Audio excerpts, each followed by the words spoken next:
राधा वल्लभ सरकार की जय। सद्गुरुदेव भगवान की जय।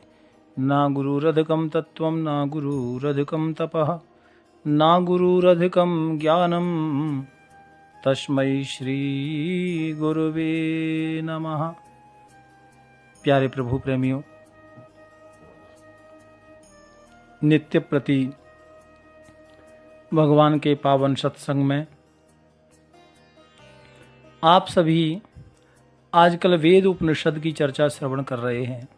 प्यारे भक्तों, वेद ने हमें जीवन जीना सिखाया है। वेद ने समाज को, देश को, विश्व को विज्ञान का दर्शन कराया है। प्यारे भक्तों, कई बार लोग चर्चा करते हैं हम वेद को नहीं मानते तो फिर बोले विज्ञान को मानते हैं। अरे भैया, विज्ञान आया कहाँ से? विज्ञान की उत्पत्ति ही वेद से हुई है। तो ये बात आप समझो। इसलिए जब हम महापुरुषों की चर्चा श्रवण कर रहे थे इतने दिन से, मुझे लगा कि वेद उपनिषद की भी चर्चा आपसे करूं। प्यारे भक्तों, वेद में हमें जीवन जीना सिखाया है। उपनिषद ने हमें जीने का मार्ग बताया है। और जो शांति पाठ हम सुनते हैं, श्रवण करते हैं, ये भी वेद उपनिषद का ही गाया हुआ है। ओम शन्नो मित्रः सं वरुणः सन्नो भवत्वर्यमा शं न इंद्रो बृहस्पतिः सन्नो विष्णुरुक्रमः। यह ऋग्वेद का प्रथम अध्याय में 90वां श्लोक है। और यजुर्वेद में भी आया है, 36वें अध्याय में 9वां मंत्र है। प्यारे भक्तों, नमो ब्रह्मणे नमस्ते वायो त्वमेव प्रत्यक्षं ब्रह्मशिरा आदि आदि भाव वेद ने गाकर बताया है हम सब के लिए। प्यारे भक्तों, और इसका भाव ये है कि अधिदैविक, आदि भौतिक, आध्यात्मिक शक्तियों के रूप में तथा उनके अधिष्ठाता मित्र वरुण, इंद्र आदि देवताओं के रूप में जो सबके अंतर्यामी परमेश्वर हैं, वे सब प्रकार से हमारे जीवन में कल्याण करने वाले हों या कल्याणमय हों, हमारी उन्नति के मार्ग में किसी प्रकार का विघ्न ना आवे। प्यारे भक्तों, ऐसे परब्रह्म अंतर्यामी ब्रह्म को हम नमस्कार करते हैं। वेद ने भी परम पिता की वंदना की है, वो हमें बताने के लिए। पुनः सूत्रात्मा प्राण के रूप में समस्त प्राणियों में व्याप्त परमेश्वर वायु के नाम से स्तुति करते हैं। हे प्राण परमेश्वर, मैं आपको प्रणाम करता हूँ, नमस्कार करता हूँ। प्यारे भक्तों, वेद ने हमें जीवन जीना सिखाया है, रास्ता बताया है, और उसको सीखना, ग्रहण करना, उसी से हमारे जीवन का कल्याण हो सकता है। श्वेताष्टात्तर उपनिषद में अमृत बिंदु में श्लोक आया है, सर्वानन शिरोग्रीवः सर्वभूत गुहाशयः सर्वव्यापी भगवानस्तस्मात् सर्वगतः शिवः। उन परमेश्वर भगवान के सभी जगह मुख हैं और सभी जगह सिर हैं, सभी जगह गला है, सभी जगह समस्त भगवान का स्वरूप है। ये भाव है कि प्रत्येक स्थान पर, प्रत्येक अंग के द्वारा किए जाने वाले कार्य करने में समर्थ हैं। प्यारे भक्तों, भगवान का कोई स्वरूप नहीं और सब जगह विद्यमान है सब स्वरूप से। जन्म कर्म चमे दिव्यम, भगवान का हर कार्य दिव्य है। वे समस्त प्राणियों के हृदय रूप में और समस्त प्राणियों के शरीर रूपी गुफा में वास करते हैं और सर्वव्यापी हैं। इसलिए भगवान कृपा निधान कल्याण स्वरूप परमात्मा सभी जगह पहुंच जाते हैं या उपस्थित हैं। भाव से प्रकट हो ही मैं जाना, प्रेम से प्रकट हो। भगवान शंकर ने कहा ना कि भगवान को ढूंढने की जरूरत नहीं, आप ध्यान लगाकर मन लगाकर जहां भगवान को बुलाएंगे तत्र तिष्ठामि नारदः, वहीं आपको भगवान प्राप्त हो जाएंगे। इसका मतलब यह है कि साधक उनकी जिस समय जहां और जिस रूप में भगवान को प्रत्यक्ष करना चाहे, उसी समय उसी जगह उसी रूप में भगवान प्रत्यक्ष हो सकते हैं। श्रुति कहती है सर्वतः पाणिपादम तत् सर्वतोक्षि शिरोमुखम सर्वतः श्रुति मल्लोके सर्वमामृत्य तिष्ठति। श्रुति ने भाव वर्णन किया है कि भगवान सर्वत्र हैं, वे सब कार्य करने में समर्थ हैं। उन्होंने अपने भक्तों की रक्षा करने के लिए तथा उन्हें अपनी ओर खींचने के लिए हाथ बढ़ा रखा है।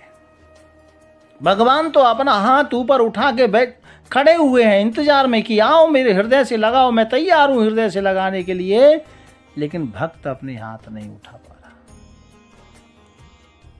और संत कहते हैं कि उनका भक्त उन्हें जहां चाहता है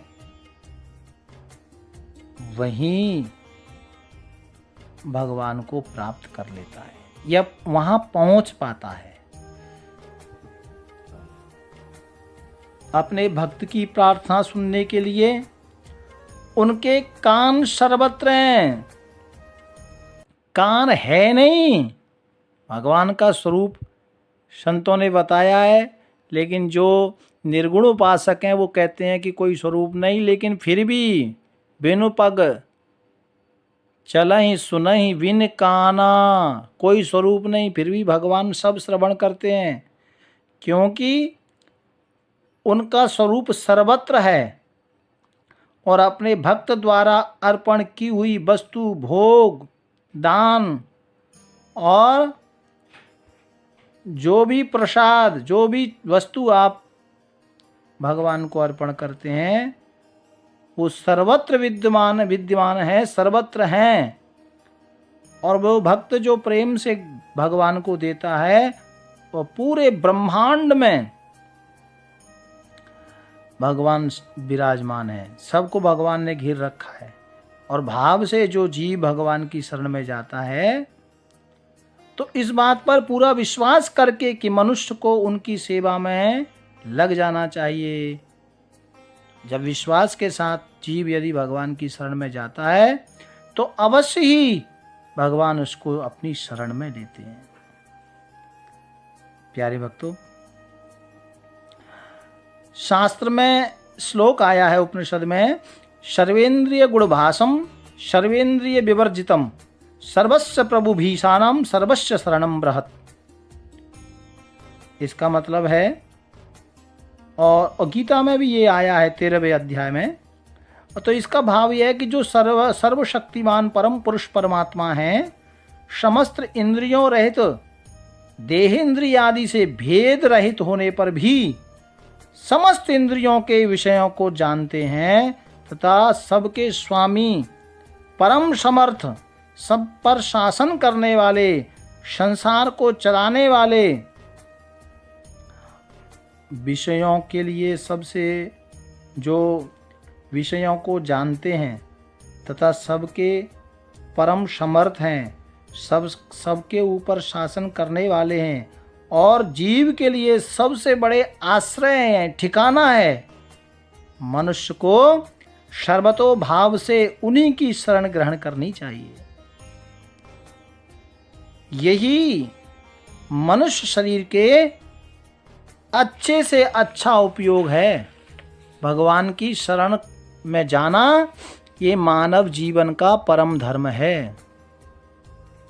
श्वेताश्वे उपनिषद में अध्याय 9 में 20वें श्लोक में कहा है कि यदा चर्म बदाकाशम वैष्टयिष्यन्ति मानवः तदा देवं जिग्विज्ञाय दुःख शांतो भविष्यति।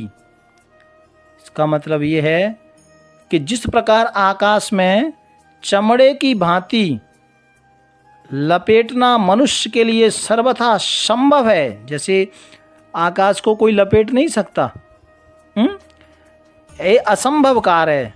सारे मनुष्य मिलकर भी इस कार्य को करें कि आकाश को चमड़े की तरह गड्डी बना दो, लपेट दो, तो ये संभव नहीं है। उसी प्रकार परमात्मा को जाने बिना कोई भी जीव दुख सागर से पार नहीं हो सकता। इसलिए मनुष्य को दुखों से सर्वथा छूटने के लिए और निश्चल परमानंद की प्राप्ति के लिए सर्वत्र सब योग से मन हटाकर एकमात्र उन्हीं के शरण में जाना चाहिए और जानने की भगवान को, साधक को तीव्र इच्छा मन में रखनी चाहिए। अणोर्ण यानाय महतो महीयानात्मा गुह्याम निहतोष्पंजतो हो तदक्रमं पश्यन्ति वीतशोको धातुः प्रशांत महिमान नमीशम। ये इसका मतलब ये है, इसका भाव ये है कि सूक्ष्म से सूक्ष्म और बड़े से भी बहुत बड़े, बड़े से भी बहुत बड़े परब्रह्म परमात्मा इस जीव की हृदय रूप और स्वरूप में छुपे हुए हैं, लेकिन नजर नहीं आ रहे। सबकी रचना करने वाले उस परमेश्वर, उस श्री राधा वल्लभ सरकार श्री बांके बिहारी लाल की कृपा से ही मनुष्य का उन स्वार्थ के प्रति संकल्प सर्वथा रहित अकारण कृपा करने वाले परम सुहृदय मक्खन हृदय परमेश्वर को और उनकी महिमा को जान सकता है। कौन? जब भगवान दया, भगवान कृपा निधान की कृपा होगी तब। क्योंकि सोई जाने हूं ते ही दे ही जनाई, जानत तुम ही वह जाई। भगवान को वही जान सकता है जिसको भगवान जनाना चाहते हैं। जब उन परम दयालु परम सुहृदय परमेश्वर का साक्षात्कार जीव कर लेता है, तब सदा के लिए सब प्रकार के दुखों से रहित होकर उस परम आनंद स्वरूप परमेश्वर को वो प्राप्त कर लेता है। जिस आनंद के लिए हम खोज रहे हैं ना, भटक रहे हैं, अरे भैया वो आनंद स्वरूप तो मेरा कन्हैया है। उस कन्हैया को प्राप्त करने के लिए, समस्त सदा सदा के लिए आनंद में डूबने के लिए भगवान की शरण में आना एकमात्र सिद्धांत है। भाव प्यार से बोलो राधे राधे राधे।